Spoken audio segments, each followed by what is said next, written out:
Hi friends, ಹೇಗಿದ್ದೀರಾ? ನಾನು ಕೂಡ ಚೆನ್ನಾಗಿದ್ದೀನಿ, ನೀವು ಕೂಡ ಚೆನ್ನಾಗಿದ್ದೀರಾ ಅಂದ್ಕೊಂಡಿದ್ದೀನಿ. ಇದು ಗುರುವಾರದ್ದು ವಿಡಿಯೋ ಆಗಿರುತ್ತೆ. ಗುರುವಾರ ರಾಯರ ಪೂಜೆ ಮಾಡಬೇಕಾಯಿತು. ರಾಯರ ಪೂಜೆ ಎಲ್ಲ ಮುಗಿಸ್ಕೊಂಡೆ. ರಾಯರ ಪೂಜೆ ಎಲ್ಲ ಮುಗಿಸ್ಕೊಂಡು ಇವತ್ತೊಂದು ಒಳ್ಳೆ ಕೆಲಸ ಮಾಡ್ತಾಯಿದ್ದೀನಿ. ಅದು ನನಗೆ ಮಾತ್ರ ಒಳ್ಳೆ ಕೆಲಸ ಅಂದ್ಕೊಂಡಿದ್ದೀನಿ, ಎಲ್ಲರಿಗೂ ಕೂಡ ಒಳ್ಳೆ ಕೆಲಸನೇ ಅದು. ಇವತ್ತು ರಾಯರ ಪೂಜೆ ಎಲ್ಲ ಮುಗಿಸ್ಕೊಂಡು ಒಂದು ಪ್ರಾರ್ಥನೆ ಮಾಡಿಕೊಂಡು ರಾಯರ ಬುಕ್ ತೊಗೊಂಬಂದಿದ್ದೆ. ಇವತ್ತಿಂದ ಸ್ಟಾರ್ಟ್ ಮಾಡೋಣ, ರಾಯರ ಬುಕ್ ಬರೆಯೋಣ. ಓಂ ಶ್ರೀ ರಾಘವೇಂದ್ರಾಯ ನಮಃ ಅಂತ ಹೇಳಿ ಬರೆಯೋಣ ಅಂದ್ಕೊಂಡು ಇವತ್ತು ಪೂಜೆ ಎಲ್ಲ ಮುಗಿಸ್ಕೊಂಡು ರಾಯರ್ದು ಪ್ರಾರ್ಥನೆ ಮಾಡ್ಕೊಂಡು ಬುಕ್ ಬರೆಯೋಕ್ಕೆ ಸ್ಟಾರ್ಟ್ ಮಾಡಿದ್ದೀನಿ. ರಾಯರ್ದು ಇವತ್ತಿಂದ ಎಲ್ಲರಿಗೂ ಕೂಡ ಒಳ್ಳೆಯದಾಗಲಿ ಅಂತ ಬೇಡ್ಕೊತೀನಿ ರಾಯರ ಹತ್ರ. ನನಗೂ ಕೂಡ ಒಳ್ಳೆಯದಾಗಲಿ ಅಂತ ಬೇಡ್ಕೊತೀನಿ ರಾಯರ ಹತ್ರ. ಅದೆಲ್ಲ ರಾಯರ ಪೂಜೆ ಎಲ್ಲ ಮುಗಿಸ್ಕೊಳ್ಳೋ ಹೊತ್ತಿಗೆ ನಮ್ಮ ಅಕ್ಕನ ಮಗ ಇವತ್ತು ಬಿಸಿಬೇಳೆ ಬಾತ್ ಮಾಡಿದ್ದ.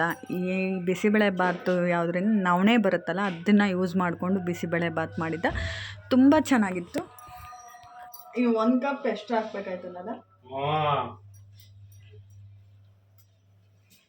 ಅಕ್ಕಿನೇ ಹಾಕ್ಬಾರ್ದಾಯ್ತು.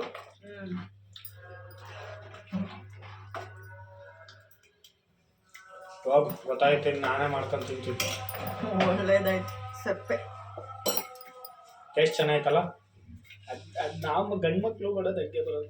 ಗಂಡು ಮಕ್ಕಳು ಅಕ್ಕ, ಕುಕ್ಕಿಂಗ್ ಅಂತ ಏನಕ್ಕೆ ಹೇಳೋದು? ಕುಕ್ ಕ್ವೀನ್ ಅನ್ನಲ್ಲ, ಕುಕ್ಕಿಂಗ್. ಎಷ್ಟೇ ಆದ್ರೂ ಲೇಡೀಸ್ ಮಾಡ್ಲೇಬೇಕಲ್ವಾ? ಯಾರು ಅಡ್ಗೆ ಇದು